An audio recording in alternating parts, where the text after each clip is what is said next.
Hello साथियों, नमस्कार। अगर आप भी यूपी पुलिस तथा एसएससी जीडी की तैयारी कर रहे हैं तो आपके लिए ये वीडियो बहुत ही उपयोगी साबित होने वाला है। आइए हम लोग बात करते हैं आज संविधान के प्रमुख भागों की। तो हम लोग बात करेंगे, देखेंगे कि कौन से भाग में क्या क्या बातें उल्लेखित की गई हैं। सबसे पहले हम लोग बात करेंगे भाग 1 की। तो भाग 1 में देखिए क्या दिया गया है, संघ एवं उसका राज्य क्षेत्र। संघ एवं उसके राज्य क्षेत्र के बारे में भाग 1 में बताया गया है। और इससे संबंधित अगर हम अनुच्छेद की बात करें तो अनुच्छेद 1 से लेकर के 4 तक हमें भाग 1 के बारे में बताता है। भाग 1 में क्या दिया गया, संघ एवं उसका राज्य क्षेत्र।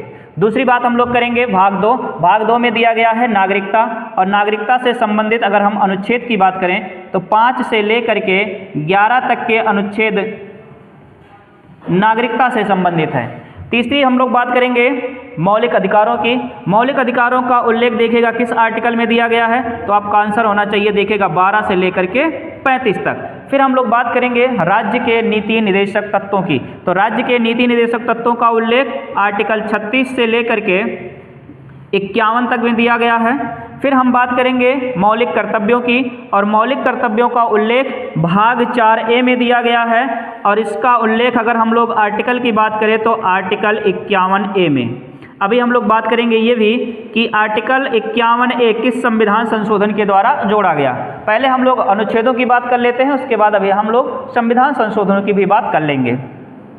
फिर अगर हम लोग बात करें भाग 5 में, तो भाग 5 संघ सरकार से संबंधित है या संघीय शासन से संबंधित है। और कौन कौन से आर्टिकल इससे संबंधित हैं, तो आर्टिकल 52 से लेकर के 151। आर्टिकल 52 से लेकर के 151 में संघ सरकार के बारे में बताया गया है। संघ सरकार के बाद अगर हम लोग बात करें अगला, तो राज्य सरकार के बारे में है। राज्य सरकार के बारे में कौन कौन से आर्टिकल में बताया गया है, तो 152 से लेकर के और 237 तक के आर्टिकल में हमें राज्य सरकार के बारे में उल्लेख मिलता है। फिर हम लोग बात करेंगे देखिएगा भाग 7 में। और भाग 7 में क्या दिया गया है, तो भाग 7 में दिया गया है आर्टिकल 238। और याद रखिएगा भाग 7 को वर्तमान में समाप्त कर दिया गया है। भाग 7 को क्या कर दिया गया है, वर्तमान में समाप्त कर दिया गया है 7वां संविधान संशोधन 1956 के द्वारा। 7वां संविधान संशोधन 1956 के द्वारा। अब हम बात करेंगे भाग 8 की। और भाग 8 देखिएगा केंद्र शासित प्रदेशों से संबंधित है। केंद्र शासित प्रदेशों का उल्लेख है। और ये देखिएगा आर्टिकल 239 से लेकर के 242 तक। 239 से लेकर के 242 तक भाग 8 से संबंधित है। और भाग 8 में संघ शासित प्रदेश या केंद्र शासित प्रदेश के बारे में बताया गया है। अब हम बात करते हैं भाग 9 की।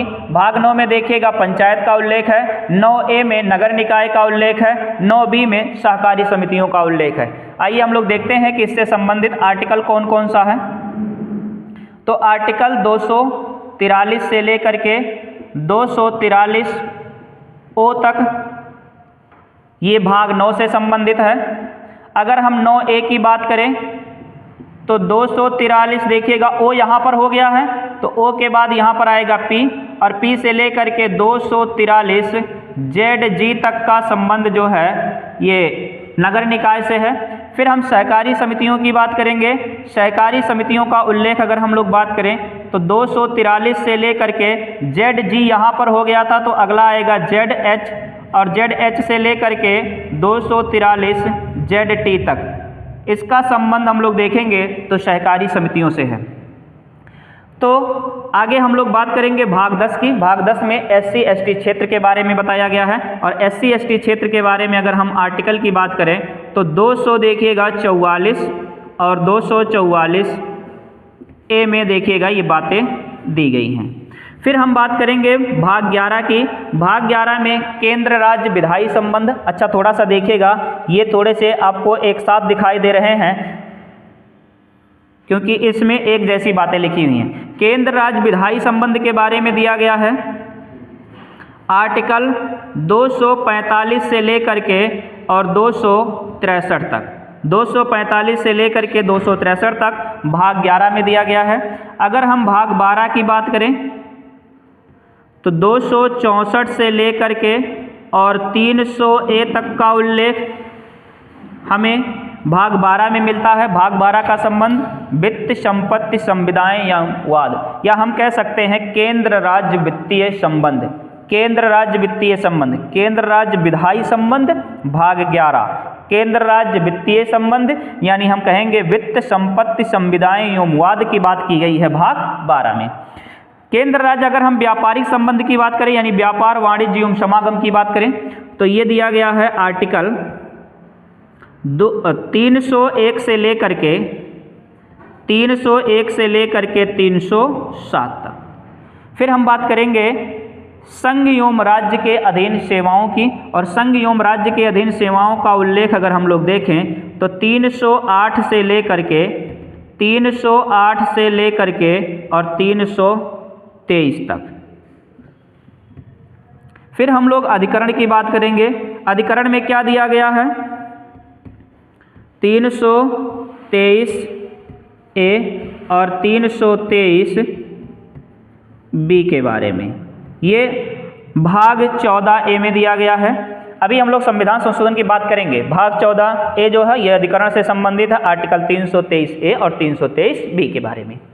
फिर हम लोग निर्वाचन आयोग की बात करेंगे। भाग 15 का संबंध देखिएगा निर्वाचन आयोग से है, और इसमें आर्टिकल की अगर हम बात करें तो 324 से लेकर के 324 से लेकर के और 329 तक, 324 से लेकर के और 329 तक का संबंध जो है ये भाग 15 से है। अगर हम भाग 16 की बात करें तो 330 से लेकर के और 342 तक का संबंध जो है वो भाग 16 से है, और भाग 16 का संबंध किससे है? विशेष वर्गों के लिए यहाँ पर उपबंध किया गया है, SC, ST, OBC वगैरह। फिर हम लोग बात करेंगे भाग 17 की, और भाग 17 का उल्लेख 343 से लेकर के और 351 तक का है। फिर हम बात करेंगे भाग 18 की, तो भाग 18 में क्या दिया गया है? आर्टिकल 352 से लेकर के और 360 तक का उल्लेख, यानी आपातकालीन उपबंध। फिर हम लोग भाग 19 की बात करेंगे। यहाँ पर मिसलिनियस यानी प्रकीर्ण दिया गया है, और इसका जो संबंध है वो 361 से लेकर के और 367 तक, 361 से लेकर के और 367 तक, क्योंकि 368 में दिया गया है संविधान संशोधन, संविधान संशोधन। फिर हम लोग भाग 21 की बात करेंगे। भाग 21 में देखिएगा 369 से लेकर के और 392 तक का संबंध भाग 21 से है। और लास्ट में हम लोग बात करेंगे भाग 22 की। इसमें दिया गया है 393 से लेकर के 395 तक। ये देखिएगा हमारे सामने 22 भाग लिखे हुए हैं। कौन से भाग में क्या बातें हैं, इसका संबंध किस किस आर्टिकल से है, ये आपके सामने लिखा हुआ है, ठीक है ना। चलिए एक बार हम लोग फिर से इसको देखते हैं और देखते हैं कि किस प्रकार से हमें इसको याद करना है।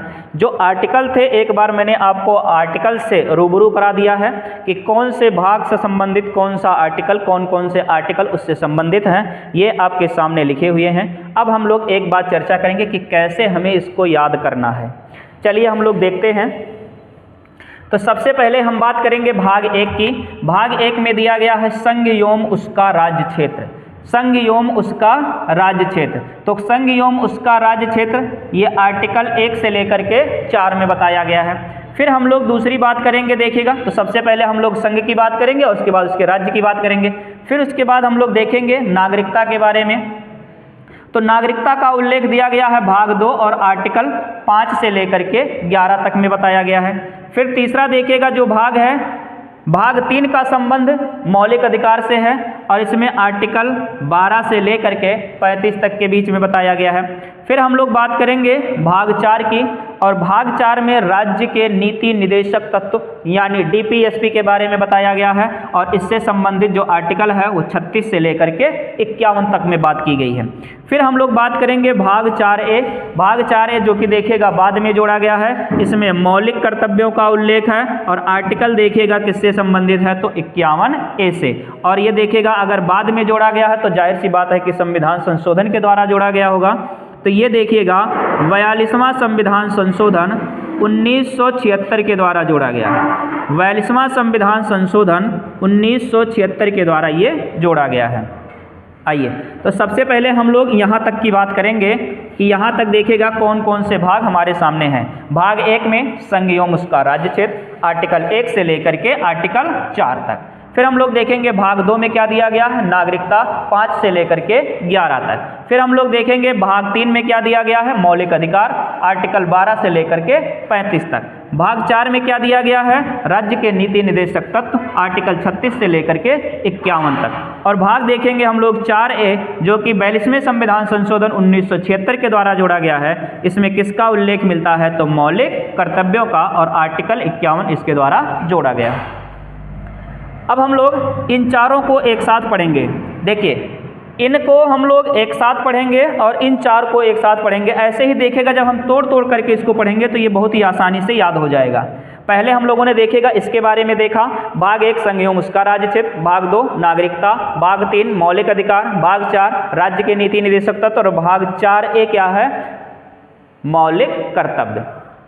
अब हम लोग यहाँ पर बात करते हैं। देखिएगा यहाँ पर ये देखिएगा भाग 5 में संघीय शासन के बारे में बताया गया है, यानी संघ सरकार के बारे में बताया गया है, और इससे संबंधित जो आर्टिकल है 52 से लेकर के 151 में बताया गया है। भाग 6 में राज्य सरकार के बारे में बताया गया है, आर्टिकल 152 से लेकर के 237 तक में।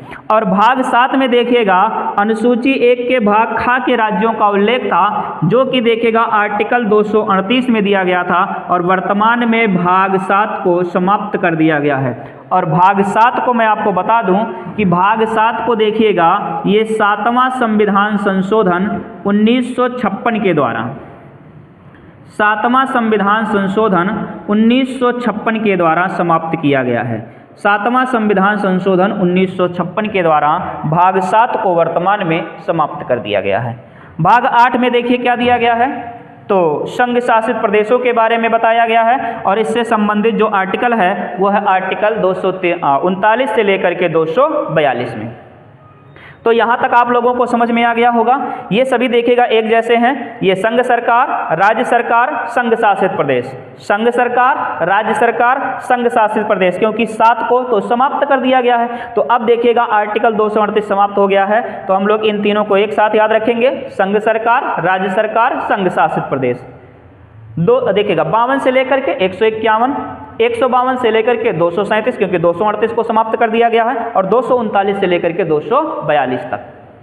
अब आ जाइए इधर अगर हम लोग बात करें तो हम यहाँ तक की बात देखिएगा यहाँ से करेंगे। ये इसको हम लोग एक साथ पढ़ेंगे, ये 4 जो दिए गए हैं इसको हम लोग एक साथ पढ़ेंगे। सबसे पहले देखिएगा भाग 9 में पंचायतों के बारे में उल्लेख दिया गया है, भाग 9 में नगर निकाय के बारे में उल्लेख दिया गया है, और 9B में किसके बारे में दिया गया है, तो सहकारी समितियों के बारे में दिया गया है। तो भाग 9 में पंचायत, आर्टिकल 243 से लेकर के 243O तक। फिर भाग 9A में क्या दिया गया है, नगर निकाय, 243O यहाँ पर हो गया था, तो O के बाद अब क्या आएगा, P, तो 243P से लेकर के 243ZG तक का उल्लेख है। फिर हम लोग देखेंगे 9B में क्या दिया गया है, तो इसमें दिया गया है सहकारी समितियां, और देखिएगा ZG तक यहाँ तक हो गया था, तो 243ZG के बाद ZH आएगा, तो ZH से लेकर के 243ZT तक। और फिर अब उसके बाद हम लोग देखेंगे भाग 10 में SC ST क्षेत्र के बारे में बताया गया है, 244 और 244A, आर्टिकल 244 और 244A में दिया गया है SC ST क्षेत्र के बारे में। अच्छा, भाग 9, 9A और 9B, ये देखिएगा अगर हम लोग देखें कि किस किस संविधान संशोधन के द्वारा, तो थोड़ा देखिएगा, इधर मैं लिख दे रहा हूँ, ये 73वां संविधान संशोधन 1992 के द्वारा, ये 73वां संविधान संशोधन 1992 के द्वारा जोड़ा गया है। ये देखिएगा ये 73वां संविधान संशोधन, और ये 74वां संविधान संशोधन 1992 के द्वारा जोड़ा गया है। और इसके बाद हम लोग देखेंगे कि ये 97वां संविधान संशोधन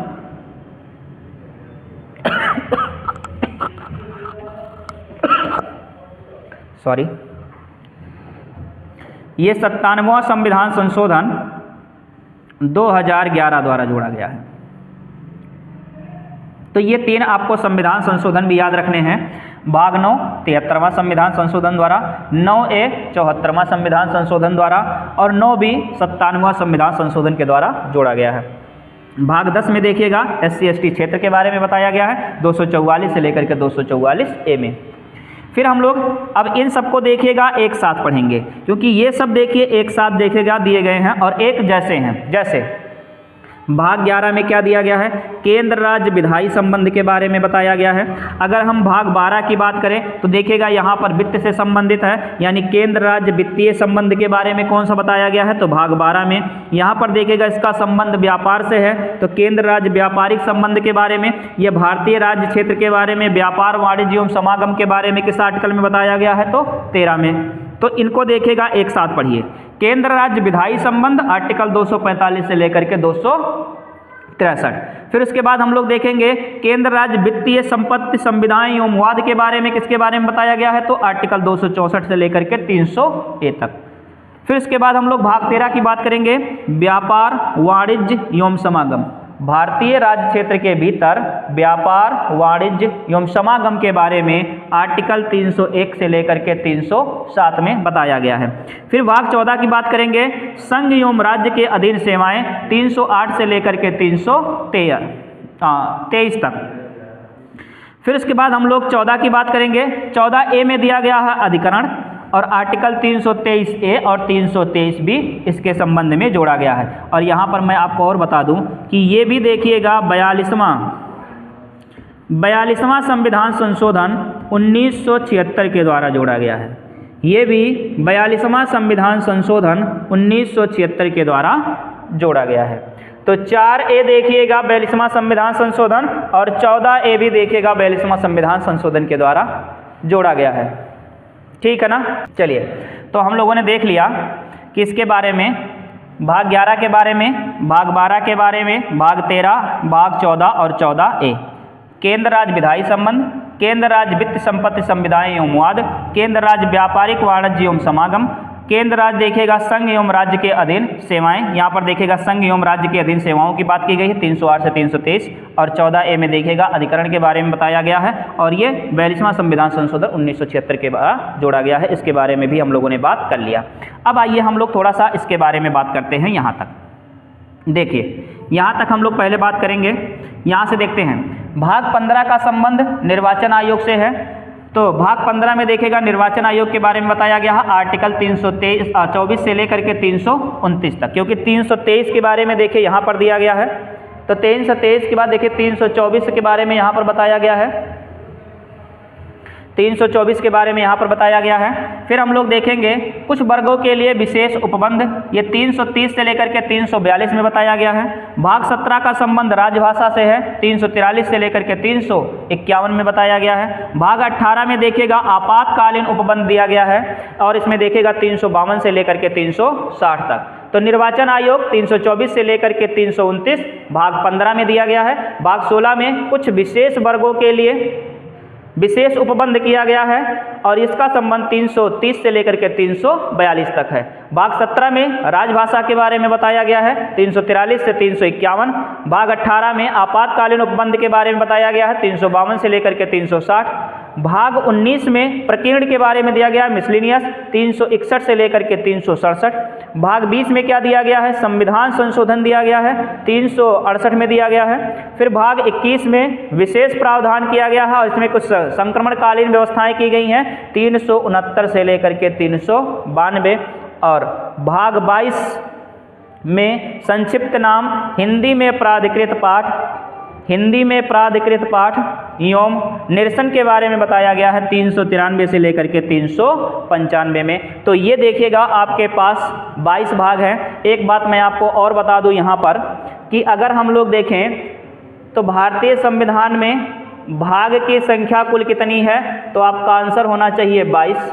लेकिन अगर यही गणना की दृष्टि से पूछेगा, गणना की दृष्टि से, तो गणना की दृष्टि से भागों की संख्या जो है ये 25 हो गई है। भारतीय संविधान में भाग की संख्या 22 है। गणना की दृष्टि से देखिएगा भागों की संख्या कितनी हो गई है, तो 25 हो गई है। तो ये आपके सामने देखिएगा 22 भाग लिखे हुए हैं। अगर आपको ये वीडियो अच्छी लग रही हो तो इस वीडियो को खूब शेयर करिए। जय हिंद।